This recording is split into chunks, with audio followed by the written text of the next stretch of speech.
दस्य ज्ञानं शून्यमिलितं येन तस्मै श्रीगुरवे नमः। वाञ्छाकल्पतरुभ्यश्च कृपा सिन्धुभ्य एव च पतितानां पावनेभ्यो वैष्णवेभ्यो नमो नमः। श्रीकृष्ण चैतन्य प्रभु नित्यानंद श्री अद्वैत गदाधर श्रीवासदि गौर भक्तवृंद। हरे कृष्णा कृष्ण कृष्णा हरे हरे, हरे Ram Ram Ram Hare Hare. Hare Krishna. Sorry for the delay. So today we'll be continuing from the first canto of Srimad Bhagavatam, 8th chapter, text number 29 onwards.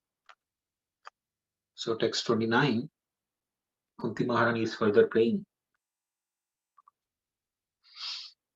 Naveta kaschid bhagavam chikirshitam tave tavehi manasya nrinam vidambanam nayasya kaschid daityo stikarhichid dveshascha yasmin vishamatir nrinam. Translation. O Lord, no one can understand your transcendental pastimes, which appear to be human and are so misleading. You have no specific object to favor, nor do you have any object of envy. People only imagine that you are partial. So, Kunti Maharani is continuing to offer her prayers. In fact, these are some of the most celebrated prayers. Srila Prabhupada actually wrote a separate book on all these prayers. So, here in this verse, she's praying that no one can actually fully understand or comprehend the pastimes of Krishna. In this regard, there are statements in Bhagavatam and also in the other Vedic literatures that Lord Ananta Shesha, who is considered the plenary expansion of the Lord, he has thousands of mouths. Now, when you say thousands of mouths, not that he has to coordinate. The same speech has to come from all the 1,000 mouths. No. Every mouth, every head, actually, Lord Anantashesha has thousands of heads, and every head is kind of independent, can speak completely different subject matter. So with his 1,000 mouths, Anantashesha is continuously singing the glories of Krishna. That means every mouth is uttering the different glories of Krishna. And he has been doing it since time immemorial. He has been singing Krishna's glories, he has been singing Krishna's pastimes, and he has been singing since time immemorial. Since eternity, he had been singing. So that and billions and zillions of years, in number of years, he has been singing. And he does not repeat any glories of the Lord twice. He does not repeat Krishna's pastimes, any of the pastimes of Krishna twice. And yet, since eternity he has been singing and he doesn't find any end to Krishna's pastimes, Krishna's transcendental attributes, Krishna's glories. So this is the nature of Krishna's transcendental pastimes and his activities, his attributes. They're all unlimited.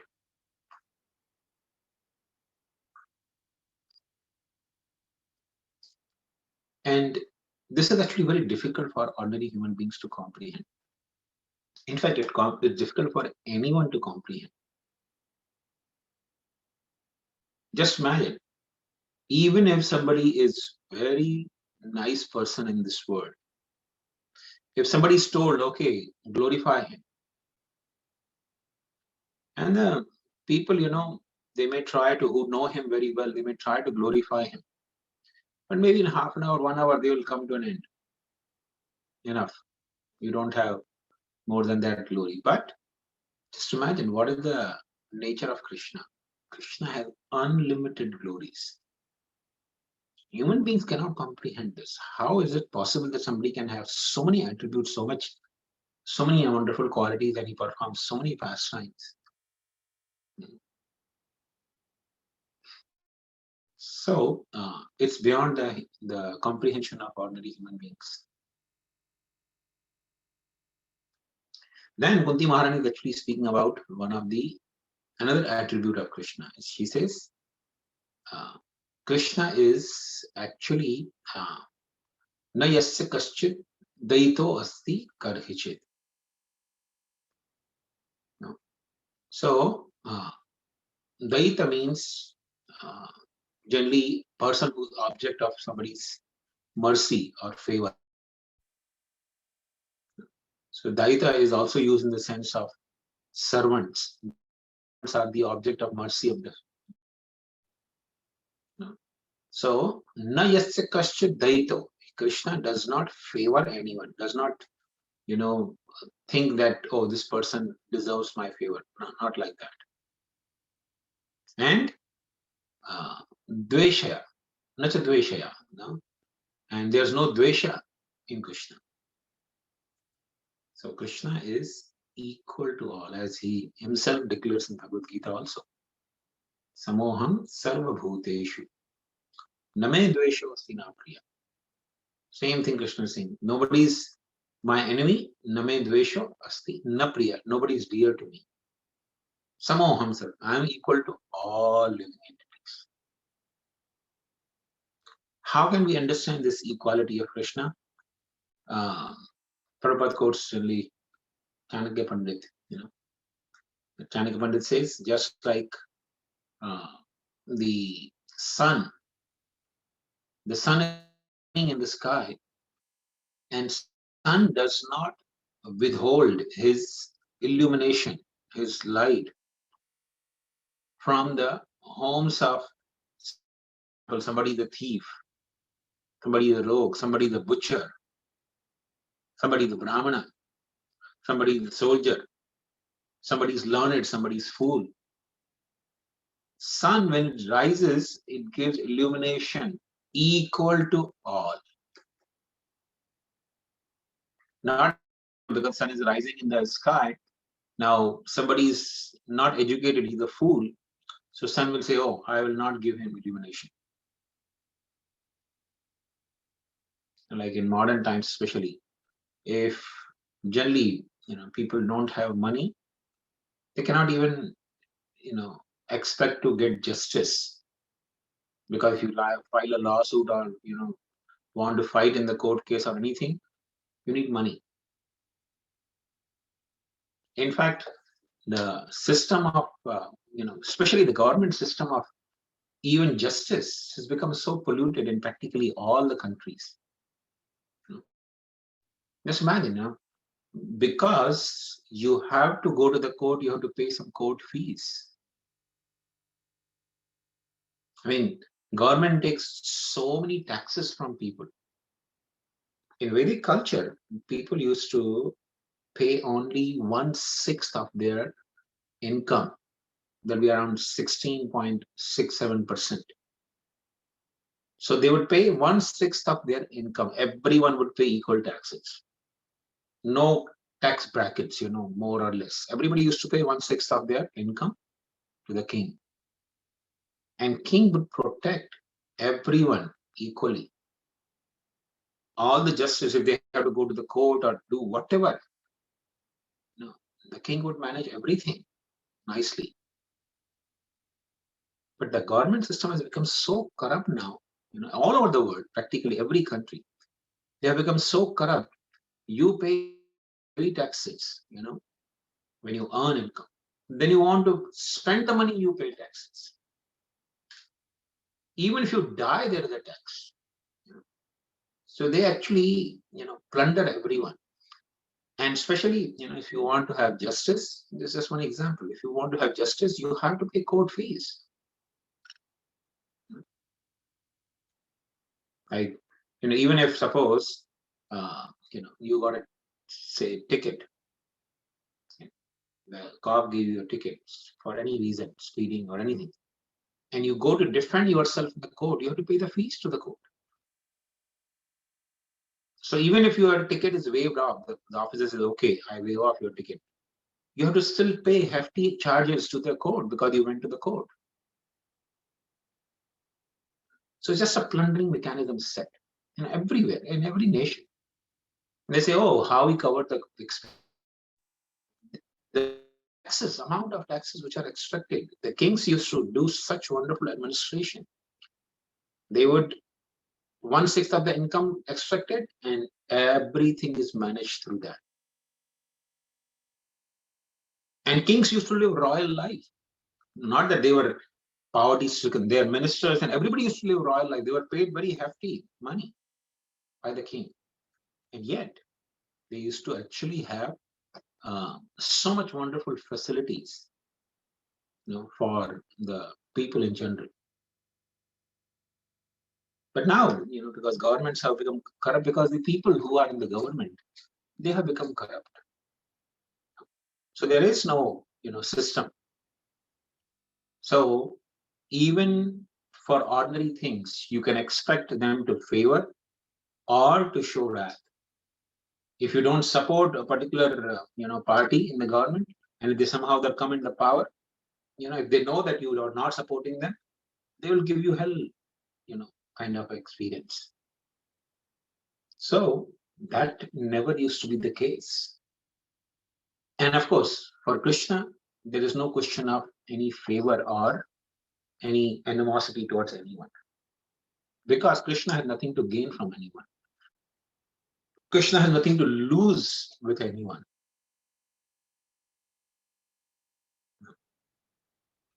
But people in general, they imagine God is partial. That's like Hiranyakashipu. Hiranyakashipu, he, in the seventh chapter of Bhagavatam, you hear, Hiranyakashipu says to us that Vishnu, the Supreme Lord, has become like a small child. If you show some lollipop to the child will leave his parents and run behind you. Children do that. If you show that some even lollipop to the child would forget his parents also and will start running behind the person to get the lollipop. So he says, similarly, Vishnu, or the Supreme Lord, has being worshipped by the demigods, has become partial now. He's leaning towards them. He has given up his impartiality. So this is only, Kunti Maharani says here, people imagine that you are partial.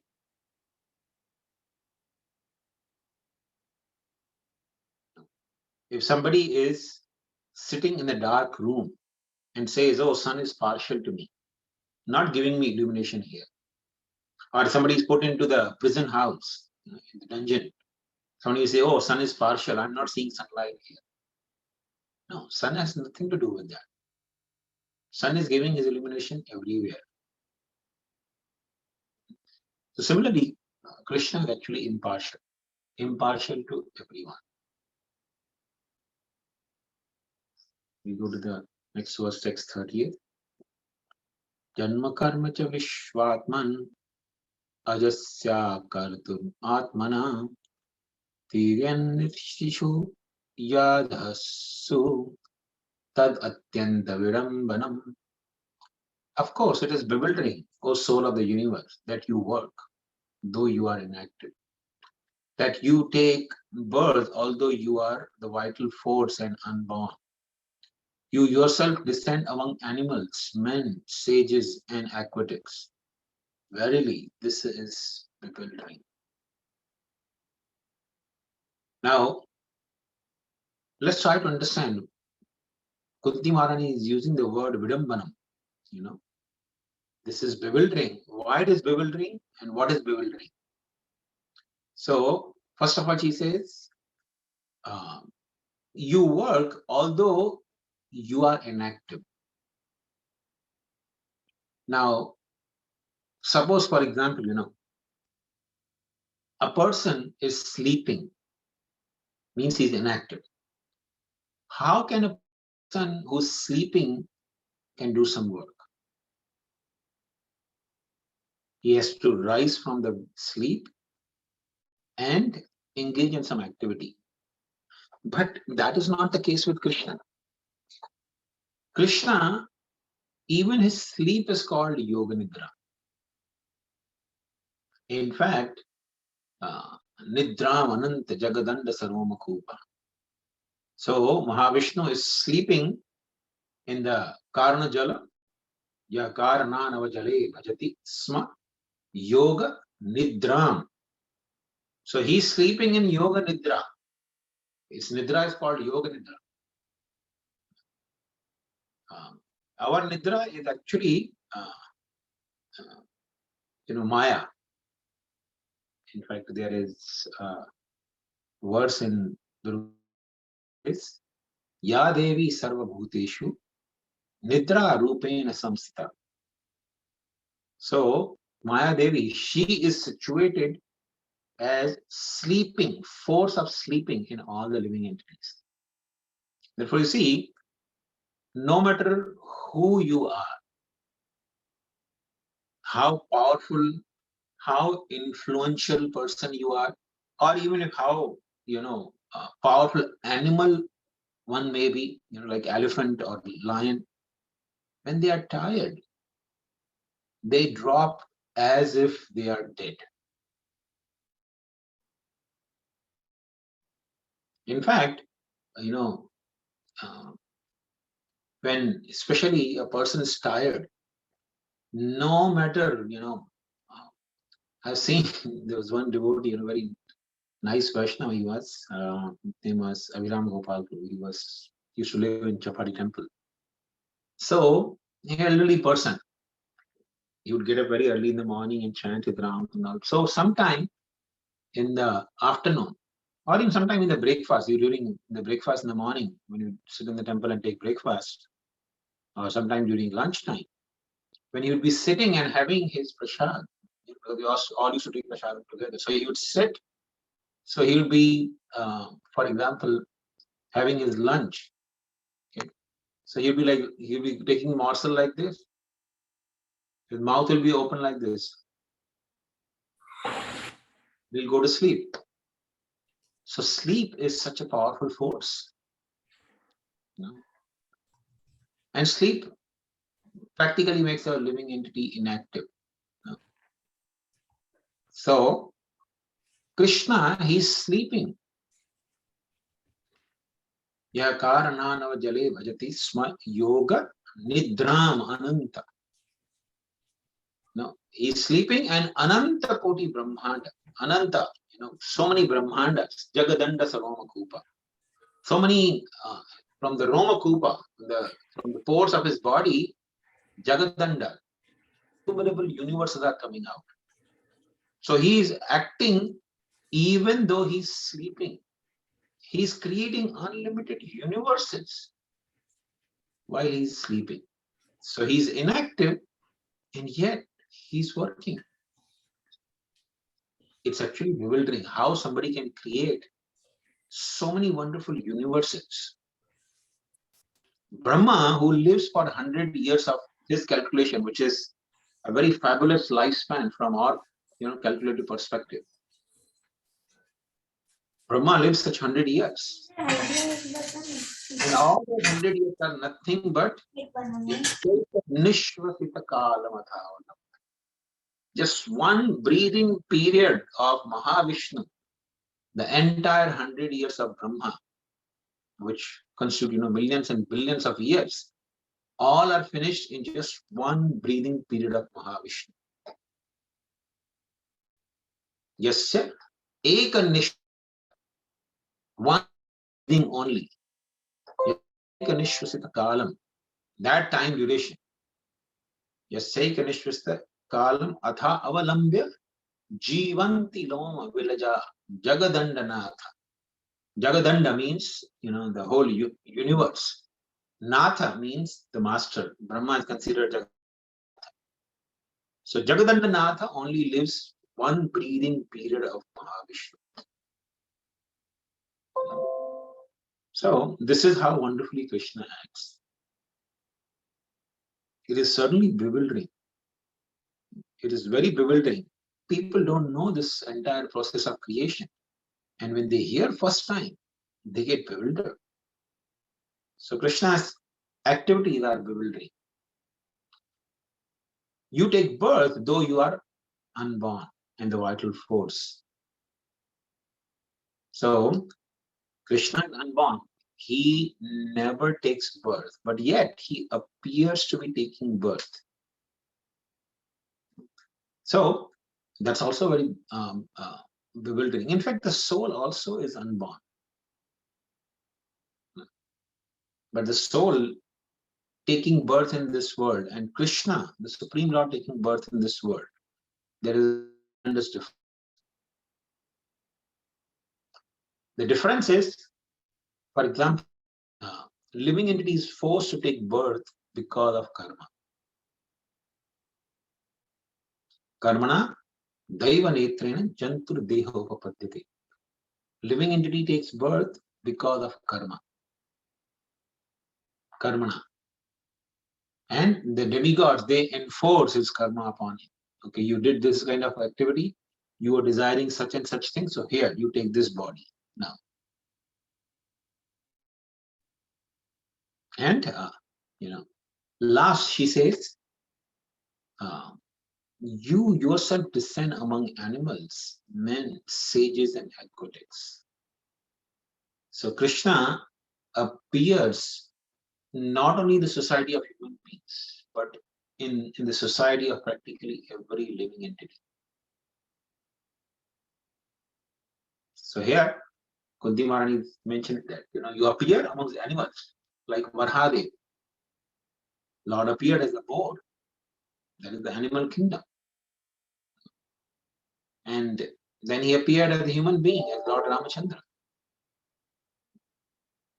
Then he appeared as a sage, Parshura. And he appeared as the aquatic, Meena Sharira, as a fish. So this way, the Lord appears in different living entities, in the society of different living entities. Sometimes people ask, oh, why Krishna or God is born only in India? Not true. Krishna does not appear only in India. So this is very much bewildering, especially for conditioned soul. It's beyond the comprehension to understand that how Krishna can appear in different living entities, the forms or the different incarnations of the Lord, who are actually eternal forms, but they descend in the world.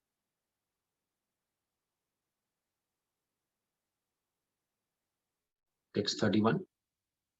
Gopyadade tvai dam tavad yate dadrishu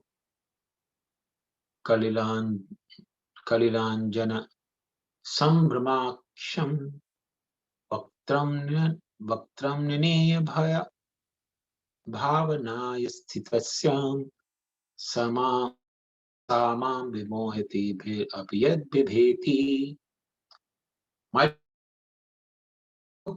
a rope to bind you when you committed an offense, and your perturbed eyes overflooded with tears which washed the mascara from your eyes, and you were afraid, though fear personified is afraid of you.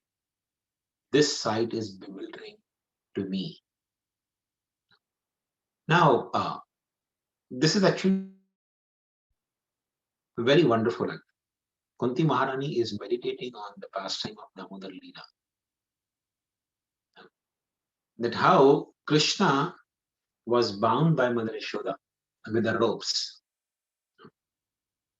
So we know this pastime of Lord Damodar. Krishna was bound by Mother Yashoda with the ropes. Krishna one time, broke the earthen pot which Mother Yashoda was churning into butter. And when Mother Yashoda, she was trying to feed Krishna, there was the milk kept on the stove. So she went to take care of the milk, leaving Krishna in between. And that enraged Krishna, and Krishna broke the earthen pot,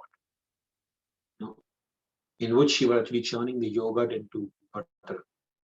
So all the yogurt was spread on the ground. Krishna went outside, in the courtyard, and took out the butter from another pot, which was hanging from the ceiling. He took out that pot and started eating the butter to monkeys. So in this way, Krishna, he committed apparently like a mischief, and Mother Yashoda, she took up a rope to bind Krishna. And Krishna getting bound is bewildering, but more bewildering than that was Krishna could not be bound by Mother Yashoda. Though she brought so much rope, practically from the whole village, she brought rope and tried to connect everything. And yet, Krishna could not be bound.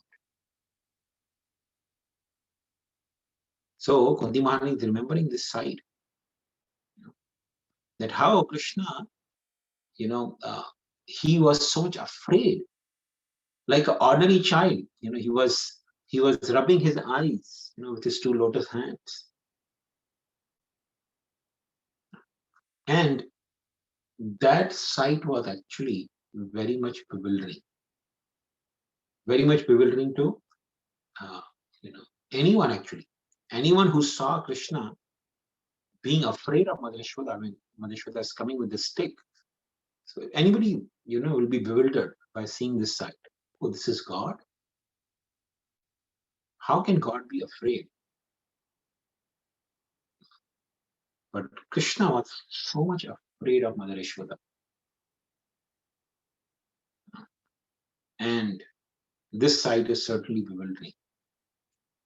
Why it's bewildering? Because Bhir ap yad vibheti. Kunti Mahani says, because even the fear personified, Yama, is afraid of Krishna. So how is it that Krishna is afraid of Mother Yashoda? How is it that, Krishna can be fearful and crying and rubbing his eyes out of fear of Mother Yashoda? So this sight is, Kunti Mahani saying, is very much bewildering to me. Go to text 32. Kechudahur ajam ajatam punya shlokasya kirtaye yadod priyasya vayet malasya chandanam.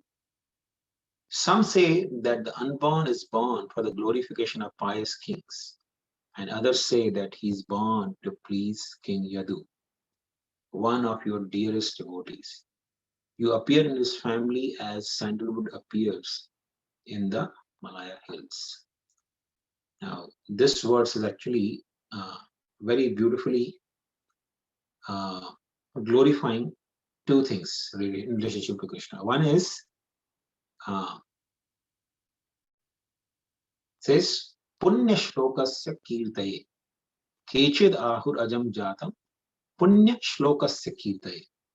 So Kunti Mahani is saying, some people are saying now, because whenever Krishna appears, people who are not well versed with Krishna Tattva, and those who don't know the Supreme Lord, they speculate. People who are not devotees, even if they are highly learned, speculate a lot. They speculate in the sense because they don't know the Supreme in Tattvata, in the real sense. They always continue to speculate. So, so Kunti Mahani saying here, one of the opinion of the people is, Punya shlokasya kirtaye. You have appeared to glorify the pious shlokasya. Now, this punya shloka word is very significant. Prabhupada, of course, translate that as the great pious king. So, who's this great pious king? Prabhupada doesn't say pious kings. Prabhupada says a great pious king. So, in the scriptures, especially like Mahabharata, there are two kings especially mentioned who are referred in Punya Shloka. Punya Shloka Nalo Raja, Punya Shlokasya Yudhish, Punya Shloka Nalo Raja, Punya Shloka Yudhishthiro. So there are two kings which are referred in Mahabharata by the word Punya Shloka. One is Nala, Maharaj Nala. Nala and Damayanti, we know, we have heard about Nala and Damayanti story. So Maharaj Nala is referred as Punya Shloka. He was very pious king. But Nala Maharaj was never a devotee of the Lord. You hear that, that Krishna appeared to glorify Nala Maharaj. No. Nala Damayanti story is famous, but Nala Maharaj is famous for being pious, but not as a devotee. Krishna does not appear in this world for the sake of material piety. So this Punya Shloka does not refer to Nala Maharaj, but it refers to Yudhishthira. Because Maharaj Yudhishthira is a great devotee of the Lord. So Kechid Ahu Ajam Jatam Punya Shlokasya Kirte. To glorify Maharaj Yudhishthira, you have appeared in this world. So Kunti Maharani is not talking about Yudhishthira because it happens to be her son. She is referring in relationship to Krishna because Yudhishthira Maharaj is, great devotee of the Lord.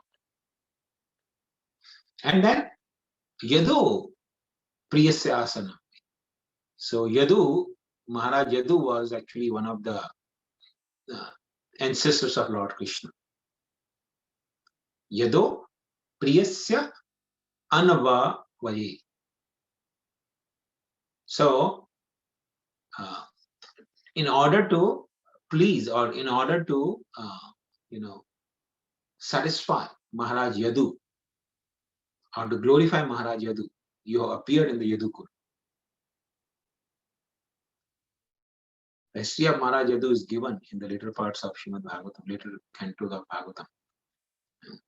So Maharaj Yadu was actually son of Maharaj Yayati. And although Maharaj Yadu disregarded the instruction of Maharaj Yayati, who was his father, a person disregarding the instruction of his father is very much condemned, never glorified. And it's actually very interesting. Maharaj Yadu, he actually refused his father, who was asking him his youth.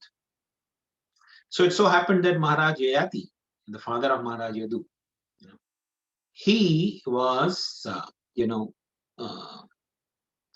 was actually married. He married to the daughter of Shukracharya, the very beautiful Devyani. So Devyani had a friend called. So this Sharmishta, she was the Kshatrani. She was the daughter of a Kshatriya king. And of course, that king was actually from the Asura Kula, the family of demons. So somehow that, and Devyani was actually daughter of Shukracharya, who's guru of Asuras, or the demons. So somehow the Sharmishta and Devyani, they were good friends, because Devyani is the daughter of Shukracharya, and Sharmishta is the daughter of the disciple of Shukracharya. So they naturally had good friendship. So one time, with many other girls, they were roaming in the forest and they came across some river. So they thought, oh, let's take some bath in the river. So all the girls, they removed their clothing and left on the bank of river, and they entered into the water. So they were enjoying playing in the water, they were naked, of course, but they were playing in the water.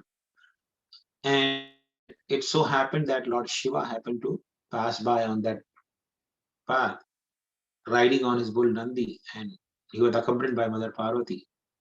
So immediately, as soon as the girls saw Lord Shiva is coming, although he's accompanied by Mother Parvati, they uh, they immediately came out of the river and covered their body. So in the haste, Sharmishta, she took up the clothing of Devyani and put on her own body. So Devyani, of course, she covered herself somehow, and when Lord Shiva was gone from there, Mother Parvati, Devyani, she began to chastise Sharmishta. She said, oh, just look at this girl from the Kshatriya race. She dares to take my clothing. It's just like, the dog is trying to eat the offerings meant for the sacrificial altar. Now, this statement from Devyani was actually very insulting. Very insulting. She, directly called the father of Sharmishta. And in fact, the entire Kshatriya race she called as dogs. So, because Sharmishta, she tried to take her clothing, which was actually belonging to Devyani, she called the Sharmishta and entire Kshatriya race as dogs. Because according to even the Vedic version, the Kshatriyas are considered like watchdogs. They are considered like, protectors of the society, because dog is very loyal in protecting. Okay. So, although Kshatriyas are doing the job of watchdog to protect the society, but they should never be addressed in that way. It's very disrespectful to call somebody as a watchdog. So anyway, Sharmishta, she was also very angry woman. She was easily angered. So when she heard the statement from Devyani, she became so angry. She said, you beggars. She started telling Devyani, you beggars means the Brahmana generally go to beg at the house of Kshatriyas, and Vaishyas, Shudras, everyone. She said, you beggars, why you are boasting yourself so much?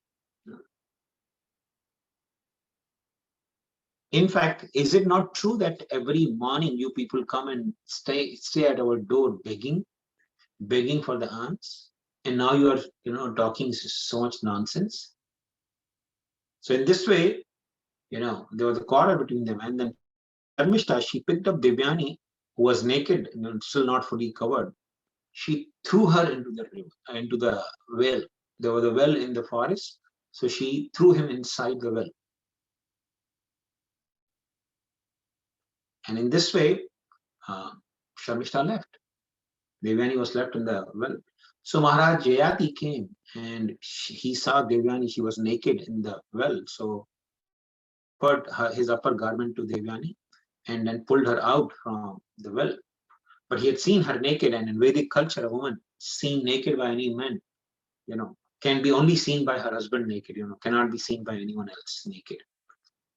It's so Devyani, she got married to King Yayati. But she was very angry at Sharmishta. So she told her father, and Shukracharya, because he's a powerful Brahmana, if he becomes angry, he can actually curse the disciple. So the father of Sharmishta, he went, when he heard about the whole incident, he went to Shukracharya and fell at his feet. And he told Shukracharya, you ask me anything, I'll give you, please, don't curse me. So Shukracharya was pleased by the behavior of Sharmishta's father, and he said, then, well, satisfy my daughter. Whatever my daughter says, that should happen. So Devyani told, the father of Sharmishta that I'll be getting married soon by the order of my father, to Maharaj Yayati. I wish that Sharmishta should go with me as my servant, as my maid servant. So the king was obliged. He actually sent Sharmishta, and in the marriage of Devyani, he sent her as maid servant. So she also went. So in this way, she was also kind of maid servant to Devyani, but she was also regarded as the wife of King Yayati. Okay. So later on, when Devyani gave birth to her son, Sharmishta also approached Maharaj Yayati and said, I also want to have children. And Shukracharya had, at the time of marriage, Shukracharya had told Maharaj Yayati that never sleep with this girl Sharmishta. So King Yayati, he remembered this. But in the Vedic culture, if a Kshatriya is approached by a woman, especially a woman which is his maid servant or an unmarried girl, young girl, she approaches the Kshatriya, expressing the desire to have union. The Kshatriya can never refuse it. He has to accept it and get married to the girl or accept her as a maid servant and beget children in her. So Maharaj Yayati, knowing the religious principles very well, he fulfilled the desire of Sharmishta. So Devyani gave birth to Yadu and I believe Turvasu, and Sharmishta gave birth to Guyu, Anu, and Puru. So Yadu was the eldest of all the 5 sons. So these were 5 sons of Maharaj Yayati. So when Maharaj Yayati begot children in Sharmishta, Devyani got to know that my husband has begotten children in Sharmishta. She was holding so much, anger on Sharmishta still. Although Sharmishta was living as her maidservant, she was still holding a lot of anger on her. So she became angry with Maharaj Yayati and went back to her father's home. And when Shukracharya heard this, he immediately cursed Maharaj Yayati that you become old and invalid man. So immediately Maharaj Yayati was afflicted with old age. He became immediately turned into an old man with wrinkles and invalidity. He fell at the feet of Shukracharya. He said, my dear Brahmana, I am married to your daughter, but I am not satisfied yet in my lusty desires. I want to enjoy sex life, but you have, cursed me to become old man. Please do something to reverse this. So Shukracharya, being pleaded in this way by King Yayati, he told him, all right, if any young person willing to exchange his youthfulness with you and take your old age, then you will become a young man. He went not to any other young man, he went to his own sons. First of all, he went to Maharaj Yadu. He told him that you please take my old age and let me become young again. Maharaj Yadu said, I'm sorry, my dear father. You were young man at some point of time, but now you have become old. I do not welcome your old age. No. So in this way, he refused. Then Maharaj Yadu went to other sons also, Anu, Guyu, and Turvasu, and all 3 of them they refused. And finally, he went to Puru, and he told Puru, please, my dear son, do not refuse me. And Puru Maharaj accepted old age of his father, and Maharaj became young again. So then Maharaj Yayati, he actually, made that his youngest son would become the emperor of the world. He did not give the throne to Maharaj Yadu. But sometimes people, they criticize Maharaj Yadu that Yadu Maharaj was disobedient to his father. In Vedic culture, this was considered a serious offense to be disobedient to father. In fact, it is always regarded as a serious transgression. adharmi or greatly sinful person if he disregards the instruction of his father. Of course, that was in the Vedic culture. Nowadays, even fathers are not befitting personality to be followed. But anyway, so and that's most of the case, not all the cases. There could be some exceptions. So, because Maharaj Yadu knew that Krishna is going to appear in his dynasty, he was not fond of sex life, but he was, he wanted to make sure that his dynasty continues because Krishna is going to appear in his dynasty. So therefore, Krishna is especially famous as, Yaduvamshi. Krishna is also called by the name Yadava, Yadavapati, or Yadu, Yadavaya, Madhavaya, Keshavaya Namah. So we sing one of the name of Krishna as Yadavaya. So because he was born in the Kula or the family of Yadu. Okay. So Kunti Maharani is saying here, some people say that you have appeared to please your devotee King Yadu, because Yadu Maharaj was the great devotee of the Lord. And she gives an example, just as the sandalwood is born in Malaya Hills. So Malaya Hills in the ancient times, modern day Malaysia, used to be very famous for sandalwood. So few hundred years ago, Malaysia was actually very, very famous for sandalwood. Since thousands of years, Malaysia was always famous for sandalwood. So therefore, Chandan is called Malayala Chandan. So Malaya Chandan means the sandalwood from the Malaya hills. But later on, with the motor car civilization, Prabhupada says, Malaysia, they cut down all the sandalwood trees, started growing rubber trees. So Chandan can appear anywhere. Not that Chandan the sandalwood has to appear only in Malaya Hills. You can even plant here, in US, and the sandalwood will grow.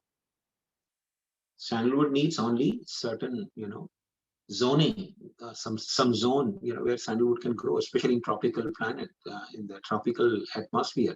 Sandalwood can grow. But still, the sandalwood is always referred as Malayala Chandan. Chandan from the Malaya Hills.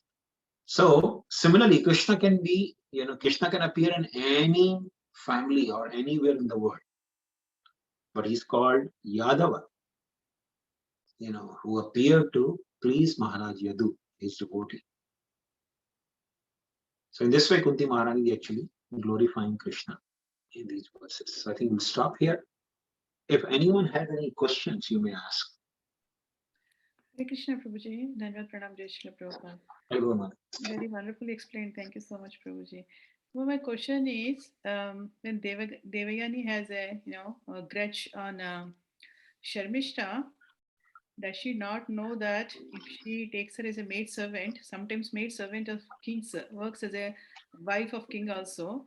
In that case, she behaved in an unintelligent way, I feel, because Kshatriya kings consider maid servants as sometimes wife, right? So how did she take that decision, Prabhu? How to understand that? Well, the anger makes a person blind sometimes. Okay, so she was angry at Sharmishta, so she just wanted to take revenge. And when ladies want to take revenge, they do some silly things like this. When men are actually angry and they want to take revenge from anyone, they really plan. But women generally are very simple at heart. They don't really hold a lot of, what do you call, much intelligent effort to hold grudge against anyone. Of course, there can be some exception in either cases, but women are generally not so sophisticated when it comes to fight or to take revenge or to be mean to someone. They don't really think too much. So similarly, Devyani, she didn't think much. She thought she has insulted. Let her become my maid servant. She did not think about the future. She didn't think of the future. That she's going to approach her husband only. Thank you, Prabhu. Thank you so much. I'm confused. Thank you. Okay. So I think 36th.